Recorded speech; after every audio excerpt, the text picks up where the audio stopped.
Hi guys, so first of all I'm going to try and keep this short.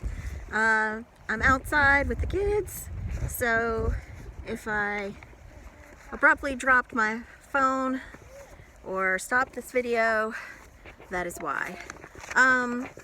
First of all, we will have a Zoom meeting on Wednesday at 11 a.m. This is an opportunity for you to ask questions about the text, about your assignments, about what's going on at school, about anything in particular that's bothering you before we break for spring break. Yes, we will still honor spring break, so you won't have any assignments due during that week. As for your assignments this week, you are to read Act 3 of Romeo and Juliet, of Julius Caesar. You will have a quiz like normal, and there are several activities that I've asked you to do, some reading questions, and I've posted some additional worksheets online. The third activity worksheet that I put up online, I want you to respond to the questions in your small groups to generate some discussion and respond to your peers. So let's quickly go over your Act 2 questions. You are first asked to summarize Act 1. In Act 1, our main characters are introduced. Caesar comes back victorious after defeating Pompey, and all of the common folk are celebrating the Feast of Lupercal. So they're celebrating Caesar's victorious return and the Feast of Lupercal. And as we remember, because we've gone over this a whole bunch, this is the bloody festival. There's a lot of animal sacrifice. There is a lot of pagan festivities and things like that. Very bloody.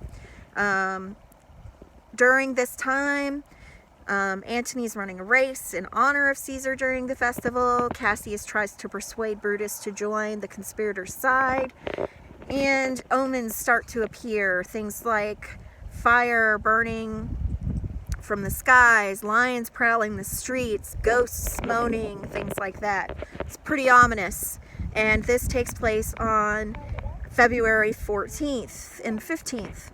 The next time we see our characters at the beginning of Act 2, it is now March 15th. It is the Ides of March, which the soothsayer told us to beware.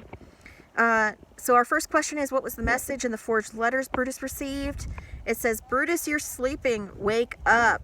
Speak. Strike. Fix it. All of these letters he's received at least one every day since February, and they all say the same thing. Wake up. You're sleeping. Strike. Fix it. Speak up. Fix it.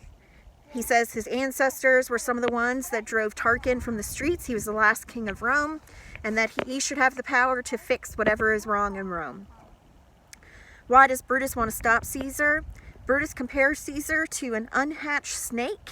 He says that he'll become more powerful and more dangerous if he's given more power. This will cause him to become deadly, and it will ruin Rome.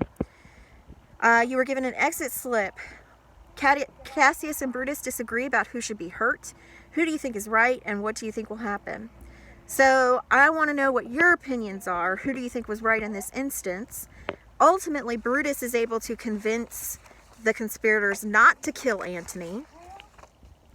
By not killing Antony, I personally think that this could cause civil war. It could cause the conspirators to be killed. It can cause a lot of bad things to happen. So perhaps Cassius would have been in the right. I don't know. I want to know what your opinion is. For Act 2, Scenes 2 through 4, what is the conflict between Portia and Brutus? Brutus won't tell her what's wrong. Brutus and Portia, they have a loving marriage. They consider each other equals, which is pretty unique in this time of Rome.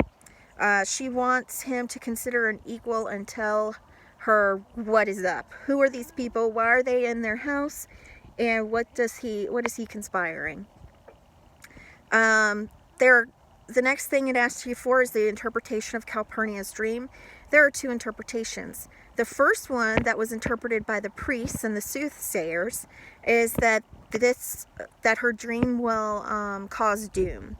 So her dream was she saw a statue of Caesar with a bunch of holes poked in it, and there was blood pouring out of these holes, and the people of Rome were kind of rejoicing and bathing in his blood. The priests take it kind of literally. Hey, you're gonna get stabbed. These are stab wounds. Don't go out today. Whereas the other character, I think it was Decius, said, oh, no, you interpreted this wrong. This is actually a lucky dream. It shows power and glory for Caesar. The blood flowing out will bring nourishment to Rome, and the people will want to get your favor. Your exit slip was to list omens from Act 2, and there were a whole bunch. The main one is Calpurnia's dreams. There was a lioness giving birth in the streets. Graves opened up. They spit out the dead. There were fiery warriors fighting in the clouds. Blood rained on the Capitol, and ghosts shrieked in the streets. So it's a pretty ominous time in Rome, and Calpurnia even mentions that these omens only happen when princes die. Because Caesar makes it a point, hey, this could mean anything. It could be over anybody's death. But Calpurnia says the gods only care about princes and kings. You should really take warning of this. So that was the only thing from your study guide. You guys had some additional questions to talk about in your groups. I didn't really see where anybody did that. So please try and do that before spring break. All work is due before spring break. And yes, you are being graded. So if you don't see grades before spring break, they will definitely be there after spring break.